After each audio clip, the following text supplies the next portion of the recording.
Hello welcome to Anvi's. ఒక దేశంలో ప్రజలు భద్రంగా ఉండాలంటే ఆ దేశం యొక్క డిఫెన్స్ ఎంత స్ట్రాంగ్ గా ఉంటే ఆ దేశంలో ప్రజలు అంత సురక్షితంగా ఉంటారు. ఈ రోజు మన డిఫెన్స్ చేసిన పనికి మన దేశ ప్రజలే కావద్దు, పాకిస్తాన్ లో ఉన్న సివిలియన్స్ కూడా ఎటువంటి చిన్న అటాక్ కూడా అవ్వకుండా, వాళ్ళకి ఒక్క ప్రాణం కూడా పోకుండా, ఎవరి మీద అయితే ఇది యుద్ధం కాదు ఉగ్రవాదుల మీద దాడి మాత్రమే అని చెప్పి చేసిన స్ట్రైక్ ఉంది చూడండి, ఆపరేషన్ సింధూరా. హ్యాట్స్ ఆఫ్ అండి, నిజంగా hats off.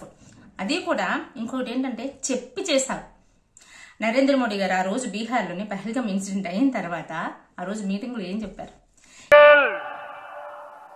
Identify, track and punish every terrorist and their backer. ఎక్కడ ఏ మూలన ఉగ్రవాదులు ఉన్నా సరే పట్టుకొని తీసుకొని వచ్చి అంతమందిస్తా ఉన్నారు. అదే చేసి చూపించారు మన సోల్జర్స్.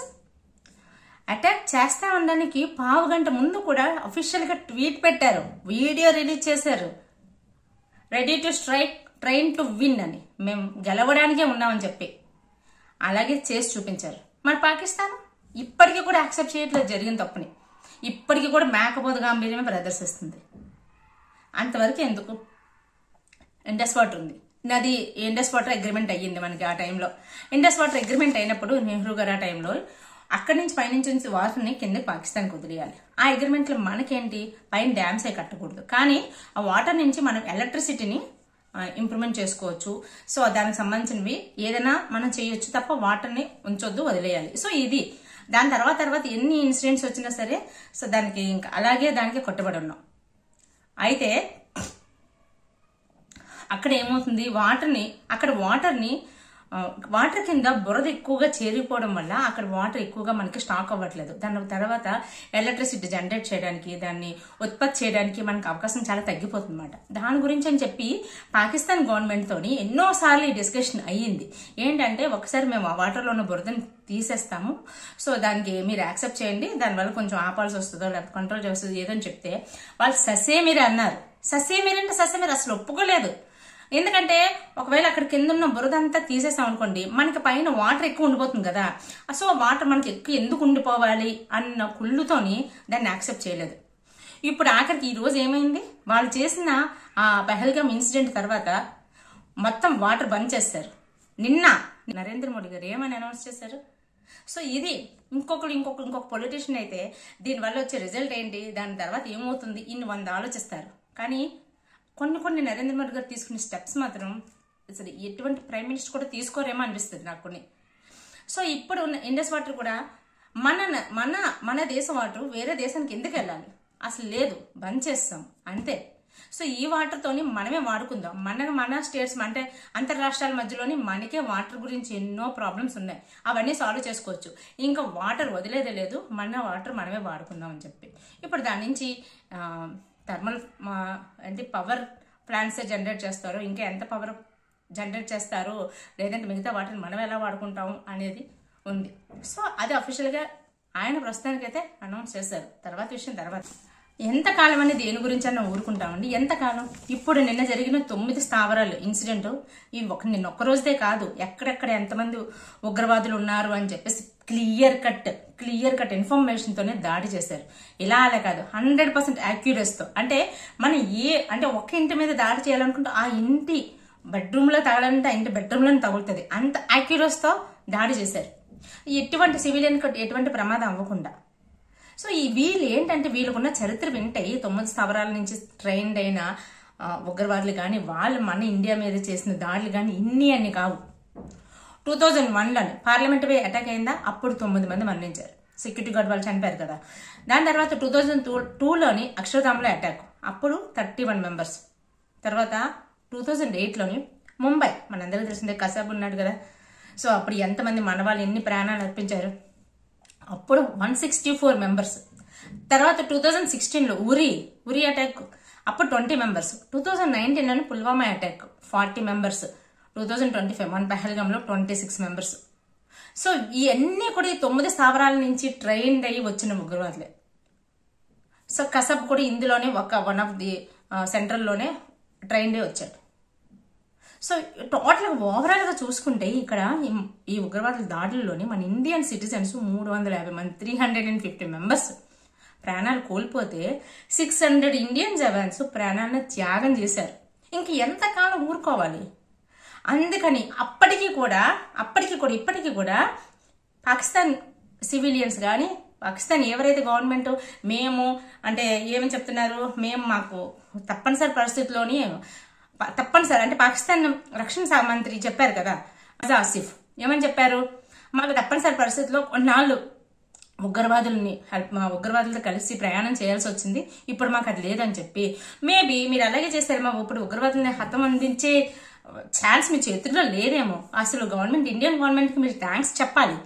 సివిలియన్స్, పాకిస్తాన్ సివిలియన్స్ అయినా ఎవరైనా సరే మీ దేశంలో ఉన్న మాక్సిమం ఉగ్రవాదులన్నింటినీ కూడా మాక్సిమం ఇంచుమించు అందులో చెప్తుంటే 80 to 100 మెంబర్స్ మెయిన్ వాళ్ళు కూడా చాలా మంది ప్రాణాలు కోల్పోయారు అనే చెప్తున్నారు. సో ఆ విధంగా చెప్పాలనుకున్నా సరే మీరు ఇండియన్ గవర్నమెంట్కి థ్యాంక్స్ చెప్పాలి. ఉగ్రవాదులను హతమందించారు. ఆ టీవీ యాంకర్స్ వాళ్ళు ఎందుకు ఏడుస్తున్నారో అర్థం కావట్లే. సో సిగ్గుపడాలి, ఇంకా గర్వపడాలి భారతం చూసి. ఇంకా ఇప్పుడు పాకిస్తాన్ రక్షణ శాఖ మంత్రి ఇప్పుడు అనౌన్స్మెంట్ చేస్తున్నారు ఏంటంటే, ఇండియా ఈ ఆపరేషన్స్ అన్ని ఆపితే మేము కూడా ఆపేస్తాము, మేము వెనక్కి వస్తాము అని చెప్తున్నారు. ఇంకొకటి, పాకిస్తాన్ మీద దాడి జరిగితే ప్రపంచంలో ఏ దేశం కూడా మిగలదట. సో ఇది ప్రపంచం అంతటికి కూడా అనౌన్స్మెంట్ చేస్తున్నారు అన్నమాట. ఇంకోటి ఏమంటారంటే, ఇజ్రాయెల్ మనకి ఆపరేషన్ సింధూర తర్వాత ఇజ్రాయెల్ గవర్నమెంట్ అఫీషియల్ గా కన్ఫర్మ్ గా ఇండియా చేసిన తప్పేం లేదు, ప్రతిగా చర్య తీర్చుకున్నారు మీరు చేసిన దానికి అని చెప్పారు. మేము ఇండియాకి సపోర్ట్ అని చెప్పారు కదా, అందుకని ఇజ్రాయెల్ ప్రెసిడెంట్ వీళ్ళు ఇండియాకి ఫ్రెండ్ కదా. సో ఇండియా చేస్తున్న పని ఎలా ఉందంటే, ఇజ్రాయెల్ గాజా మీద అటాక్ చేస్తుంది కదా, ఇజ్రాయెల్ కి గాజాకి ఎప్పుడు ఇన్సిడెంట్స్ అవుతూ ఉంటాయి, ఫైట్స్ అవుతూ ఉంటాయి కదా. ఇజ్రాయెల్ గాజా మీద అటాక్ చేస్తే ఎలా ఉంటుందో ఇండియా పాకిస్తాన్ మీద అటాక్ చేస్తే అలా ఉంటుందంట. సో ఇండియా వెళ్ళి పాకిస్తాన్ మీద అటాక్ చేస్తుందా? పాకిస్తాన్ చేసిన పనిని ఎందుకు పక్కన పెట్టేస్తారు? సో ఇజ్రాయెల్ ఫ్రెండ్ కదా, అందుకే ఇండియన్ ప్రైమ్ మినిస్టర్ కూడా అలాగే బిహేవ్ చేస్తున్నాడు, ఫ్రెండ్ లాగే అంటున్నాడు. సో ఇది ఏంటంటే ప్రపంచం అందరికీ, అంటే అమెరికా కూడా పాకిస్తాన్ నువ్వు భారత్ మీద యుద్ధం చేసేంత ధైర్యం చేయకు, జరిగింది ఏదో జరిగిపోయింది నీకు మూసుకొని కూర్చో అని చెప్పింది కదా. ఇప్పుడు వాళ్ళకి ఏం చేయాలో అర్థం కావట్లేదు. ఇప్పుడు ఒక్కటే అర్థం కావట్లేదు, భారత్ చేస్తుంది యుద్ధం కాదు, ఉగ్రవాది సంస్థ మీద దాడి చేశారు.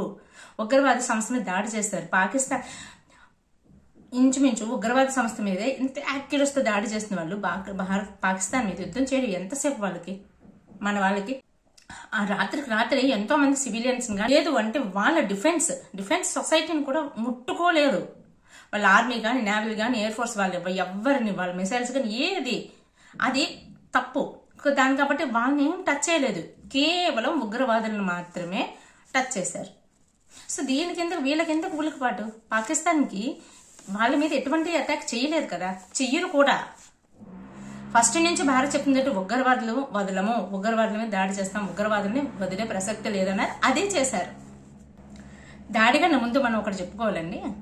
సో ఇప్పుడు ఇన్సిడెంట్ కానీ లేదంటే అంతకుముందు బాలాకోట ఇన్సిడెంట్ ముందు కానీ నరేంద్ర మోడీ గారు ప్రశాంతంగా అసలు ఏమీ జరగలేనట్టుగా, ఇండియాలో ఏమీ జరగట్లేదన్నట్టుగా బిహేవ్ చేస్తారు చూడండి. నిజంగా ఒకటి ఏం చేశారు, అక్కడ నిన్న ఒక మీటింగ్లో అటెండ్ అయ్యి యూకేకి మనకి ట్రేడ్ అగ్రిమెంట్ చాలా బాగా జరిగింది, వాళ్ళు అప్రిషియేట్ చేశారు అని చెప్పేసి ఆ ఫొటోస్ రిలీజ్ చేయడం.